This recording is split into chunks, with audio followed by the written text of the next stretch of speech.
Right now, at this very moment, 1,500 active duty soldiers are sitting in Alaska, waiting for orders to deploy. Not to a foreign war zone, but to Minnesota, to American soil, against American citizens. The Pentagon just put them on standby. The president is threatening to invoke the Insurrection Act for the first time in over 2 decades. And the streets of Minneapolis? They're about to become a battleground between federal agents and state officials who've sworn to resist. This isn't a hypothetical. This isn't a drill. This is happening right now, and by the end of this video, you'll understand exactly why your freedoms, no matter where you live, are about to be tested in ways we haven't seen in generations. Stay till the end, because the truth about what's really happening in Minnesota will shock you. So how did we get here?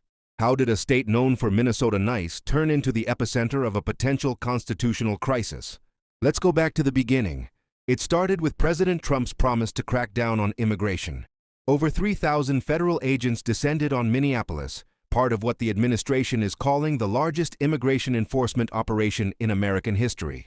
ICE, Border Patrol, Homeland Security, they all flooded into the Twin Cities. Then, everything changed on one tragic day. Renee Nicole Good, a mother of 3, was shot and killed by an ICE agent during an enforcement operation. The details are still murky, but her death ignited something that had been building for weeks. Enter the key players. On one side, you've got Tom Homan, Trump's border czar, who's defending the operation as necessary to protect Americans from dangerous criminals. On the other side, Minnesota Governor Tim Walz, mobilizing the National Guard, not to help federal agents, but potentially to resist them. And Attorney General Keith Ellison? He's already filed lawsuits against federal immigration enforcement. The timeline accelerated fast. Protests erupted across Minneapolis. A church was disrupted during services, and now the DOJ is investigating whether to charge the protesters. Then came the viral video, a confrontation where ICE agents faced off against protesters who were defending a man later identified as an alleged child sex offender. That video alone got over 750,000 views. But here's what's crazy. Both sides think they're the heroes of this story. Let me break down the 5 major points you need to understand. Point 1. The legal battle.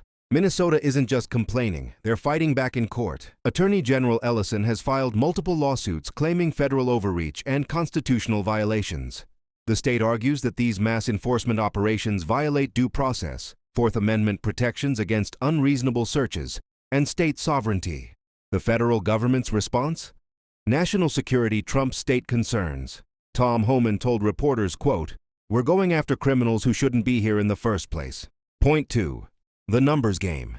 Here's the data. Over 3,000 federal agents are now in Minneapolis. The Minnesota National Guard has been mobilized. That's thousands more troops. Now add 1,500 active duty soldiers on standby in Alaska. We're talking about potentially 5,000 to 6,000 armed personnel in one American city.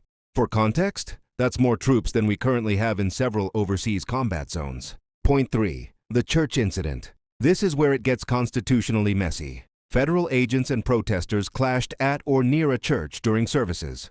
The First Amendment protects religious freedom. The DOJ is now investigating whether to bring federal charges against protesters who disrupted the church.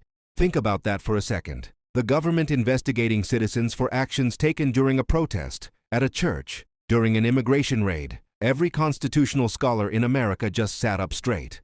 Wait, it gets worse. Point 4. The Insurrection Act. President Trump is threatening to invoke the Insurrection Act. If you don't know what that is, here's the deal. It's a law from 1807 that allows the president to deploy the U.S. military on American soil to suppress civil disorder. It was last used during the LA riots in 1992.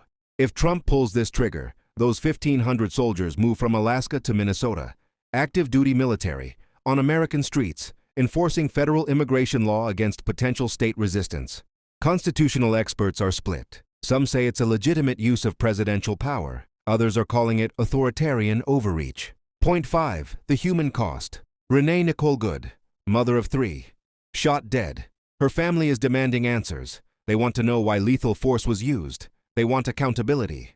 But here's the other side. ICE released data showing they've arrested dozens of individuals with serious criminal records, including gang members and individuals with violent offense histories. Tom Homan argues they're making communities safer. So who's right? That depends entirely on which lens you're looking through. But here's what's crazy. We might not have to choose. This could end up being decided by force, not by law. You might be thinking, I don't live in Minnesota. Why does this matter to me? Here's why. Your rights. If federal troops can be deployed to one state over immigration enforcement, they can be deployed anywhere. For any reason the president deems an insurrection, your state could be next. Your money. Mobilizing the National Guard costs millions. Deploying active duty troops? Tens of millions more. Taxpayer money. Your money. Being spent on what might become a military standoff on American soil. Your future. This sets a precedent. If Minnesota backs down, every state knows the federal government will use overwhelming force to enforce its policies.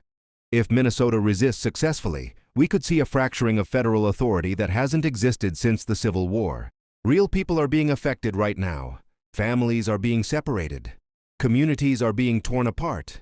Business owners in Minneapolis are boarding up windows, not because of criminals, but because they're afraid of what happens when federal agents clash with state-backed forces. What happens next? 3 scenarios. 1. Minnesota backs down. The operations continue. The Insurrection Act isn't invoked. Federal authority wins. 2. Legal battles drag this out for months. The Supreme Court eventually decides who has authority. The country waits in limbo. 3. The worst case. Federal troops deploy. Minnesota refuses to comply.